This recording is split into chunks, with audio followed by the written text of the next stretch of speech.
صباح الخير. كلنا في الجو الحر ده ما بنحبش وقفة المطبخ كتير، علشان كده عايزين وصفة تكون سهلة وسريعة بتتعمل في دقيقة من غير مواعين كتير ولا مكونات كتير، والطعم يبقى خطير زي المطاعم وأحلى كمان. مفيش أحلى من ورقة اللحمة الخطيرة اللي هنعملها مع بعض النهاردة، حاجة كده بتدوب دوبان. الخضار مستوي مظبوط واللحمة بتدوب ما بتشدش، ما فيهاش غلطة. والأحلى من ده كله إن هي بالمكونات كلها في البيت. يلا بينا نشوف هنعملها ازاي. الخضار اللي بستخدمه في ورقة اللحمة هو البطاطس والبصل والفلفل الألوان والطماطم والجزر. بحب كمان استخدم معاهم الفلفل الأخضر السبايسي، بيدي كده حرقية بسيطة لورقة اللحمة، بتبقى خطيرة. لو مش بتحبوا الحاجة سبايسي ممكن تستخدموا بداله فلفل رومي أخضر. وأحلى قطعية لحمة هنستخدمها لورقة اللحمة هي الانتركوت. الانتركوت زي ما انتم شايفين كده بيبقى ليها حروف من الدهون. الدهن ده لما بيسيح في الفرن في ورقة اللحمة مع الخضار بيطلع في الاخر الخضار طعمه جوسي كده مش ناشف. كمان الانسجة بتاعتها طرية جدا، فما بتاخدش وقت طويل في التسوية ومش بتشد معانا. وعلشان نعمل الصوص اللي هنتبل بيه ورقة اللحمة، في بولة حطيت شوية من الزيت، عليهم صلصة طماطم جاهزة، بهارات لحمة، فلفل اسود، ملح، شوية من جوز الطيب، وقلبهم مع بعض. وبقى كده عندي ألذ خليط هنحطه على ورقة اللحمة، بتخلي طعم ورقة اللحمة في حتة تانية خالص. طبعا مش هديكم مقادير معينة علشان كل واحد على حسب كمية الخضار واللحمة اللي هيستخدمها في ورقة اللحمة. كده الخليط بقى جاهز معايا. تعالوا بقى نحضر الخضار اللي هنستخدمه في ورقة اللحمة النهاردة. انا مستخدمة البطاطس والجزر والبصل والفلفل الألوان والفلفل الأخضر السبايسي والطماطم وشرايح من الثوم.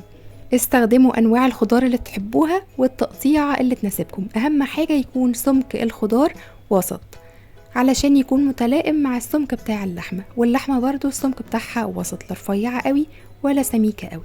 في ناس بتحب تشوح اللحمة قبل ما تحطها على ورقة اللحمة، بس أنا بحطها ني في ني لأن هي بتطلع طعمها في الآخر زي المشوي من غير أي مجهود ولا تشويح على النار ولا أي حاجة. دلوقتي بقى حطينا الخليط بتاع التتبيلة على الخضار بتاعي، هقلبه كده تقليبة كويسة من غير ما أهري الخضار بالمنظر ده، بحيث ان الخضار واللحمة يتشبعوا كده من طعم الخليط ويبقى طعمهم جميل.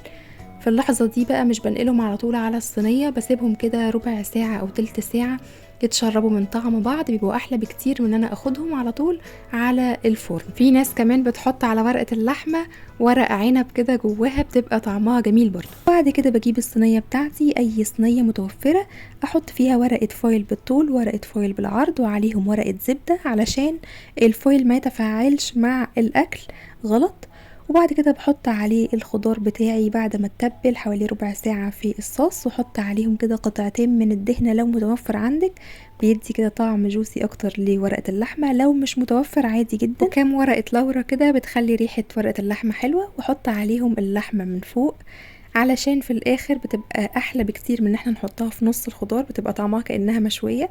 ودي العصارة اللي نزلت من الخضار واللحمة وهما بيتبلوا، ما برميهاش طبعا، بنزل على ورقة اللحمة بيها. وبعد كده بقفل ورقة الزبدة والورق الفويل، واخر ورقة خالص بحط ورقة فويل كده نظيفة علشان تبقى شكلها منظم وجميل. وادخل ورقة اللحمة فرن متسخن قبل كده على درجة حرارة 180 لمدة ساعة ونص، رف وسط. وبعد كده بروح سايباها تستوي بقى مع بعضها كده، وتيجوا تفتحوا بالسكينة او بالمقص. حاجة في منتهى اللذاذة، ريحتها جبارة. تعالوا نقدمها مع بعض. انا دايما بحب احط جنبها رز حبة وحبة، او رز بشعرية، او ممكن رز بسمتي ابيض، اي نوع رز انتوا بتحبوه، بس النهاردة عملت جنبه حبة وحبة. يعني مش قادرة اقول لكم طبق خطير ازاي. اللحمة مستوية ودايبة، الخضار مستوي كويس، لا هو ناعم زيادة عن اللزوم ولا هو ناشف. واحلى حاجة فيها ان هي ما خدتش وقت في التحضير، ولا شوحنا حاجة على النار، ولا في مواعين كتير ولا اي حاجة. اتمنى من كل قلبي ان الوصفة تكون عجبتكم وتجربوها وتقولوا لي رأيكم في التعليقات. كنت معاكم نسمة الخياط، استنوني في فيديو جديد ان شاء الله من وصفاتي، وما تنسوش اعملوا سبسكرايب للقناة وفعلوا الجرس عشان يوصل لكم كل جديد، ولايك وشير. باي باي.